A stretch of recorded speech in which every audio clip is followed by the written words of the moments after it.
না, কি কারণে আসলে এটা তো আমার কাছে পুরোটা স্পষ্ট নয়, অনেক রকমের কারণই থাকতে পারে।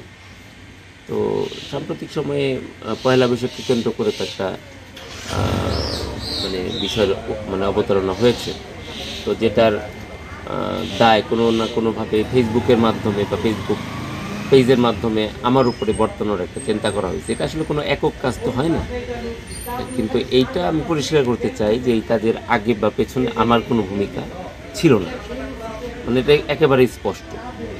আর আরেকটা বিষয় স্পষ্ট যে আমরা মানে যারা শিল্পী বা শিল্পমনা তার অধিকাংশই আসলে রাজনীতি সচেতন, বাট সরাসরি রাজনীতির সঙ্গে যুক্ত নয়।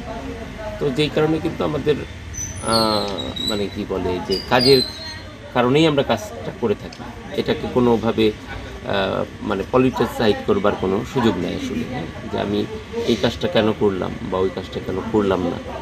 বাট এবার যে ঘটনাটা ঘটলো বা যারা কাজটা দায়িত্ব নিয়ে করেছেন, তো তারাও আসলে এটার জন্য কোনোভাবে দায়ী হতে পারেন না, এটা আমার নিজের বলা। কারণ তাদের কিন্তু তাদেরকে দিয়ে করানো হয়, তাদের ওপরের থেকে নির্দেশ থাকে, প্রশাসনের একটা নজরদারি থাকে, বিশ্ববিদ্যালয় প্রশাসনের একটা নজরদারি থাকে। তো সেখানের মধ্যে তারা কাজটা প্রকাশ্যেই করেছে, এটা হচ্ছে বড় কথা। আর আমি সেখানে উপস্থিত থাকলেও আমার কাজের প্যাটার্নটা ভিন্ন ছিল। আমি একটা বাঁক তৈরি করেছি, টিভিতে নিউজ দেখলে সবাই নিশ্চয়ই সেটা দেখে থাকবেন। তো বাঁকটা আমি নির্মাণ করেছি, যেহেতু বৈশাখের সাথে সেই 2004 সাল থেকেই যুক্ততা রয়েছে। তো এটাকে কখনোই আসলে কোনো পলিটিক্যাল গ্রাউন্ড হিসেবে দেখি না। তো যেই কারণে আসলে মনে হয় নাই যে এই বৈশাখে যাব তো ওই বৈশাখে যাব না, ওই বছর গেছি তো এই বছর যাব না, এরকম কখনোই মনে হয় নাই। খুব সরলভাবেই সাধারণভাবেই ওখানে যাওয়া এবং বাঘের একটা মোটিভ আমি তৈরি করেছি।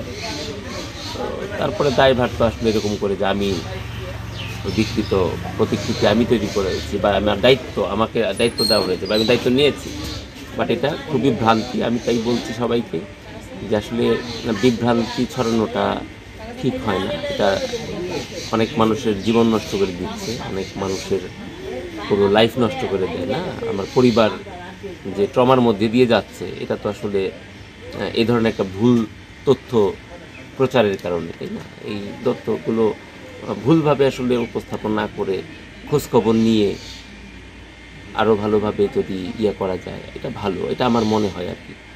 তাহলে পরে হয়তো বিশৃঙ্খলাটা কমবে। মানুষ আসলে মানুষের তো উচিত মানুষের পাশে দাঁড়ানো, মানুষের মানে ক্ষতি করা আসলে মানুষের ধর্ম হতে পারে না। 65% পর্যন্ত বিদ্যুৎ সাশ্রয়ী হাইসেন্স এসি, যার ফাস্ট কুলিং মোড দ্রুত ঘর ঠান্ডা করে। হাইসেন্স। এখানে আমাদের আসলে রাত 2:30-3টার দিকে সবাই তো ঘুমন্ত অবস্থায় ছিল। এখানে আগুন জ্বলার পরে ওই যে রাখাল ছিল ওই প্রথমে টের পাওয়ার পরে পারিপার্শ্বিক সবাই ডাকাডাকি করার পরে বেরিয়ে দেখা যায় মানে মনে করো যে আগুন জ্বলতেছে। তো আমি তো ফোন পেয়ে মানিগঞ্জ থেকে আসছি, তারপরে আমরা বিভিন্ন ফায়ার সার্ভিস প্রশাসন এগুলো নক করছি, নক করার পরে তারা আসছে। তারপরে ক্ষয়ক্ষতির যে পরিমাণটা এই দোকান এর ভিতরে অনেক হিউজ পরিমাণের জিনিসপত্র ছিল, মানে প্রায় 35-40 লক্ষ টাকার মতো জিনিসপত্র এখানে ছিল। ছিল, ফ্রিজ ছিল, মানে জেনারেটর ছিল, আরও আমাদের ব্যবসায়িক জিনিসপত্র বা ওই যে মানবিন্দর যে কাজটা করে শিল্পী ওগুলার যে ম্যাটেরিয়ালগুলো এখানে ছিল। তো এই অবস্থায় এখন আমরা এইভাবে আছি আর কি।